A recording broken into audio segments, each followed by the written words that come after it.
In this video, we're going to talk about Euler's theorem on rotations. So in previous videos, we've looked at rotation matrices.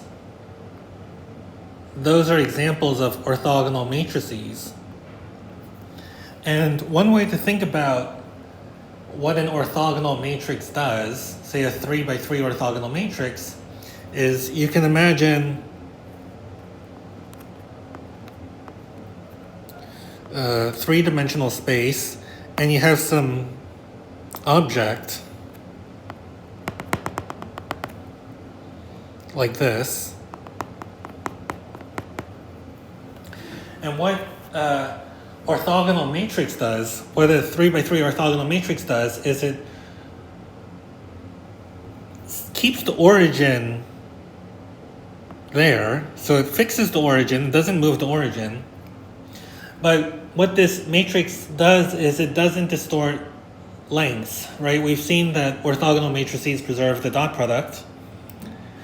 And so we can think of a 3 by 3 matrix, a 3 by 3 orthogonal matrix,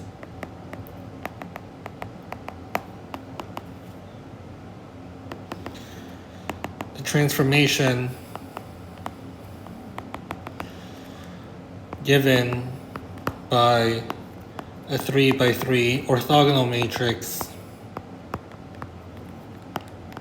I should say with determinant 1, as a rigid motion that fixes the origin.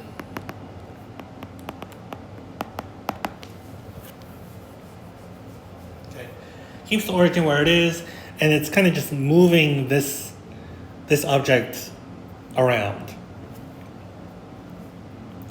And it turns out that every such rigid motion that preserves the origin, that fixes the origin, is a rotation about an axis. So that's the theorem that we're going to prove. It's sometimes called Euler's theorem. It says that every 3 by 3 orthogonal matrix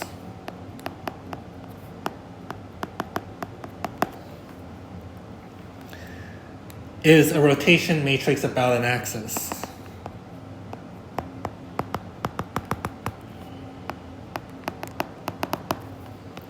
So just to understand what the theorem is saying, if you apply a 3 by 3 orthogonal matrix, then there's some sort of axis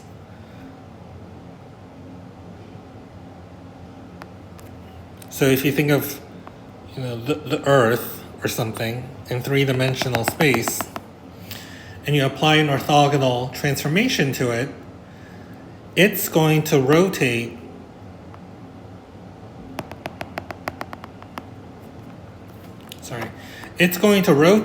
about this axis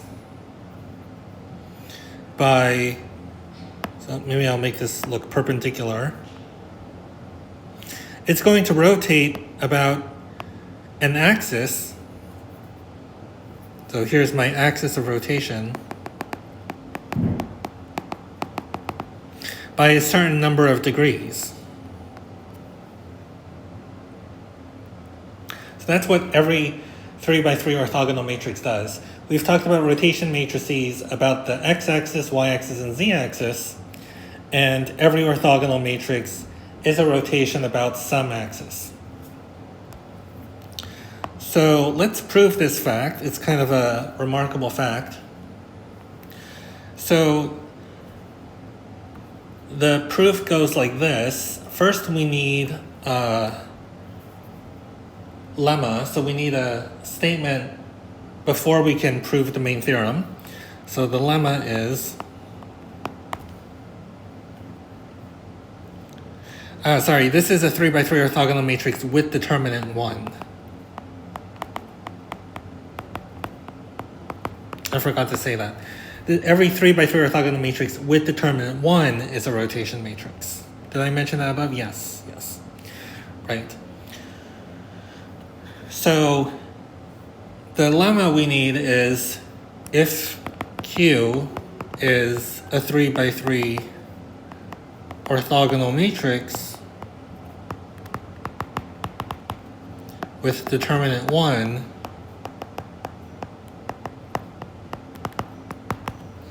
then this matrix has an eigenvalue of 1. So it has an eigenvector with eigenvalue 1.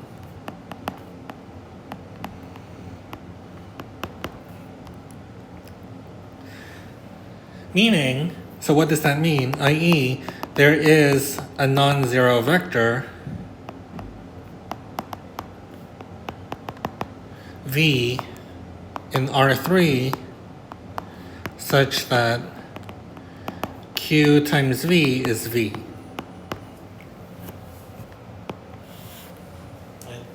And that's going to be the vector that we will show generates this axis of rotation. Okay. So let's prove this lemma.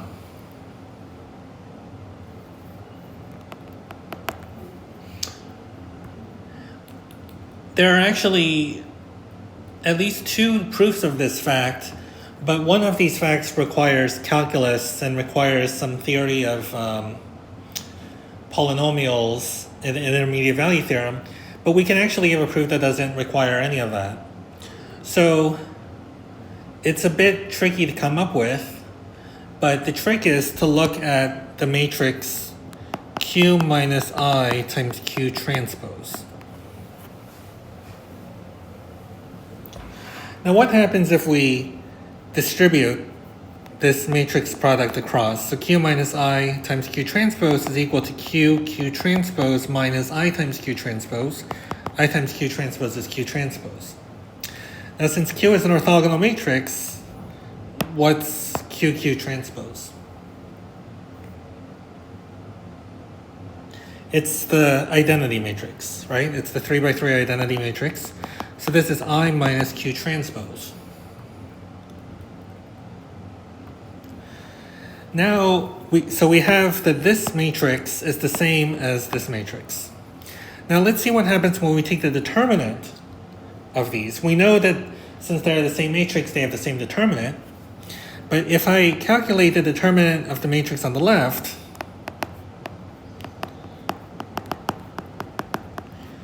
this is equal to, I'm using the property of determinants, that the determinant of the product of square matrices is the product of the determinants. This is the determinant of q minus I times the determinant of q transpose. Right? And what's the determinant of q transpose? How can I rewrite this?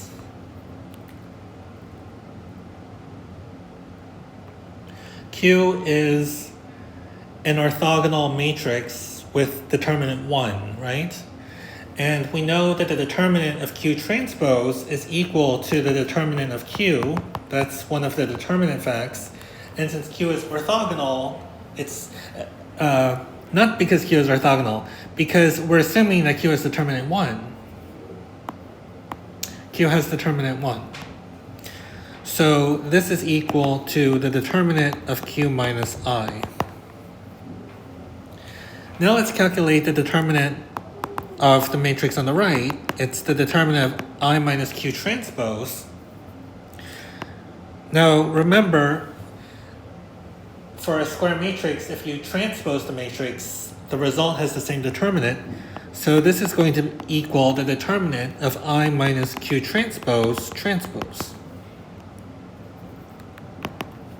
Now what's that? We can apply this fact that when you have A plus B transpose, it's the same as A transpose plus B transpose.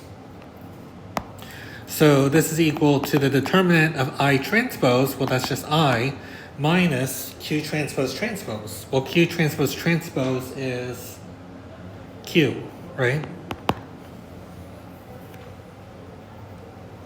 On the other hand, this matrix I minus Q is negative 1 times q minus I. And when I take a matrix q minus I and multiply it by -1, how does that affect the determinant?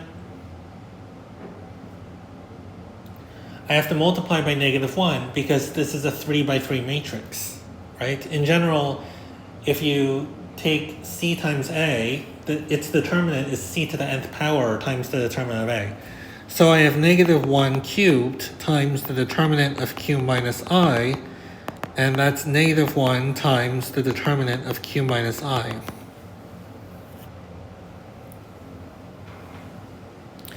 And now do you see what we can conclude? This matrix, this determinant is the same as this determinant because these two matrices that I'm finding the determinant of are equal. And so therefore, we've shown that the determinant of q minus I is negative the determinant of q minus I.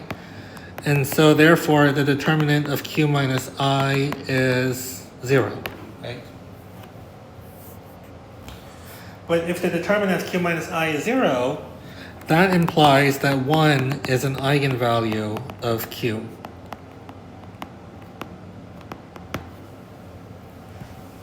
Because remember, q has an eigenvalue lambda if q minus lambda I has determinant 0, right? So that proves that 1 is an eigenvalue of q. All right. So now that we have this lemma, let's prove the theorem. So that's the proof of the lemma. Now let's prove the theorem. So we have this matrix Q, 3 by 3 matrix, orthogonal with determinant 1. And we know that 1 is an eigenvalue of Q. So let V1 be an eigenvector of Q with eigenvalue 1.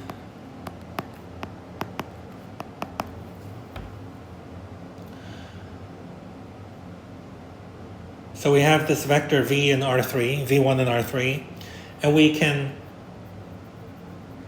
expand this set V1 to be a orthonormal basis of R3. So extend the set V1 to be, well, we need V1 to have unit length. So let's say that V1 is a unit length eigenvector.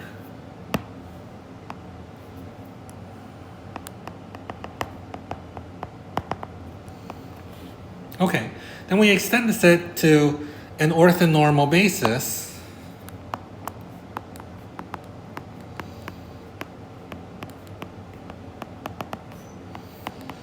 V1, V2, V3 of R3.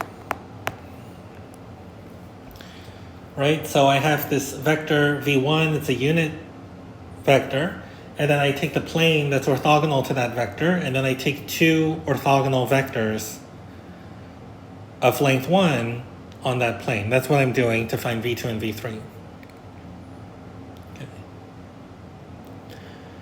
Well, let's consider the matrix of the transformation given by Q. So let M, say, be the matrix of the transformation given by Q with respect to the basis V1, V2, V3. Well, then we've seen that Q, if we let P be the matrix whose columns are V1, V2, and V3, how is Q related to M?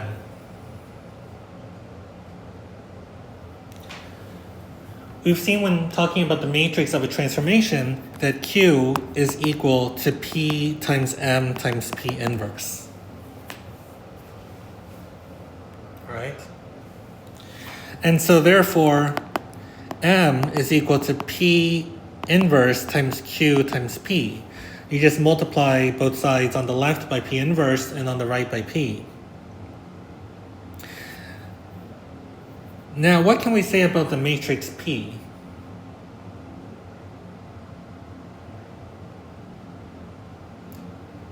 It has unit length column vectors, and they're orthogonal. So this is an orthonormal set, right? And that matrix is orthogonal. So P is an orthogonal matrix, and we know that Q is orthogonal, and since P is orthogonal, P inverse is also orthogonal. So this is an orthogonal matrix, because the product of orthogonal matrices is orthogonal.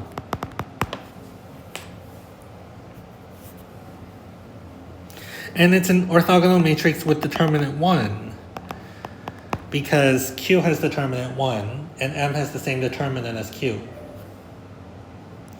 So let's take a look at what M is equal to. We know that to find M, what we need to do is we need to take T of V1, T of V2, and T of V3, and then express it in terms of V1, V2, and V3. Well, we know that T of V1 is equal to V1, because V1 is an eigenvector with eigenvalue 1. And so the first column is 1, 0, 0. Now T of V2 is orthogonal to this vector 1, 0, 0. So if you think about it, that implies that the first component has to be 0. Because that's required in order for the dot product to be 0. And similarly, the first component of T of V3 must also be 0.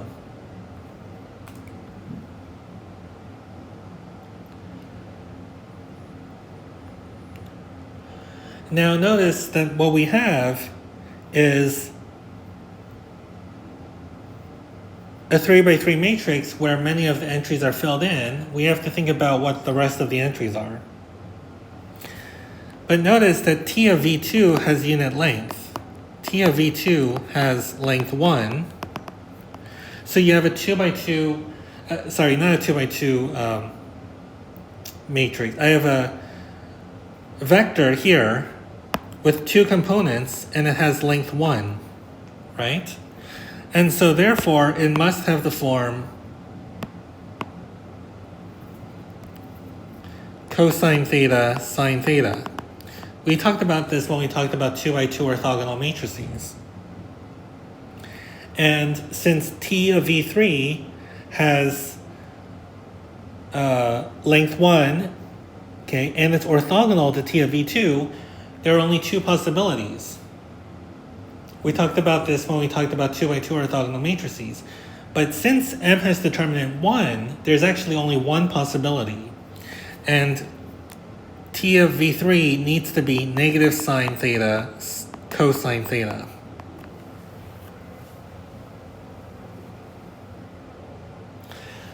So what does that show? We now know what M is, right? It has this form. We've shown that we know that M fixes the V1 axis and it rotates the plane spanned by V2 and V3 by theta counterclockwise. Okay, if theta is positive, and if theta is negative, it rotates by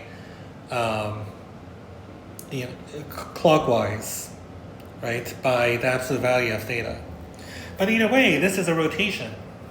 So this is a rotation about the axis along the vector v1. And that's the proof.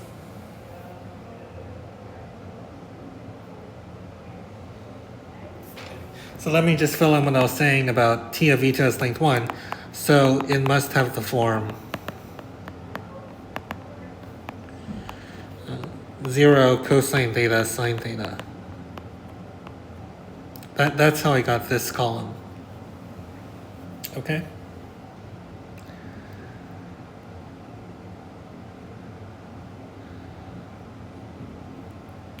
And so every rigid motion that preserves the origin is a rotation about some axis. That's the theorem. So that's all 3 by 3 orthogonal matrices with determinant 1. And we know that every 3 by 3 orthogonal matrix has determinant either 1 or negative 1. So what can we say about the ones with determinant negative 1? Well, the matrices with determinant negative 1, I can write as, so every matrix, 3 by 3 orthogonal matrix with determinant negative 1 has the form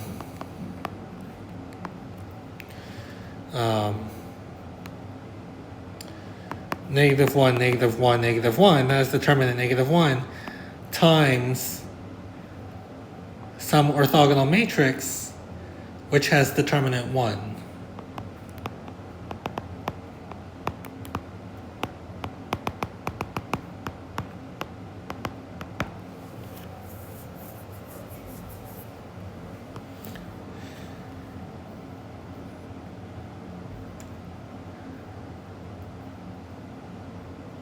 Right? Okay, so the reason is because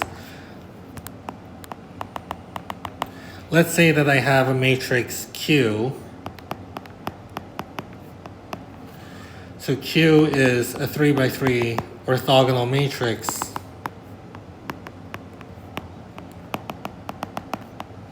with determinant negative 1. Then if I multiply Q by this matrix on the left, this is an orthogonal matrix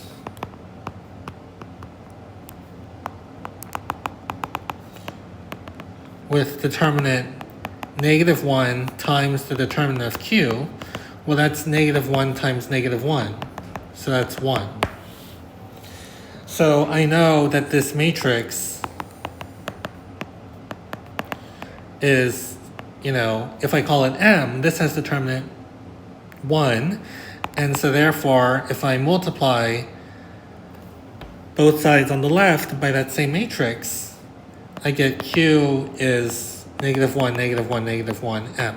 So M has determinant 1. Right.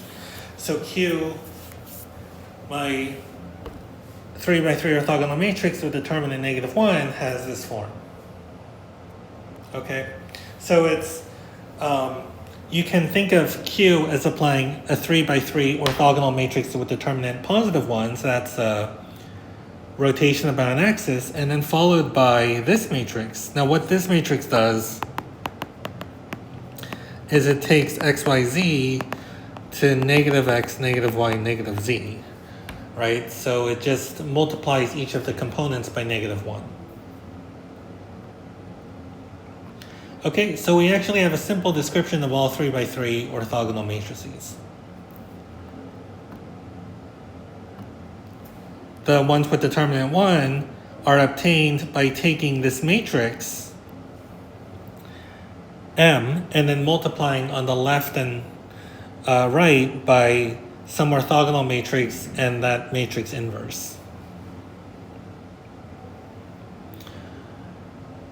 Okay, so in this video we proved Euler's theorem, that every 3 by 3 orthogonal matrix with determinant 1 is a rotation matrix, and then we use that to say what all 3 by 3 orthogonal matrices look like. Okay. And that concludes what I wanted to say about orthogonal matrices. Thanks.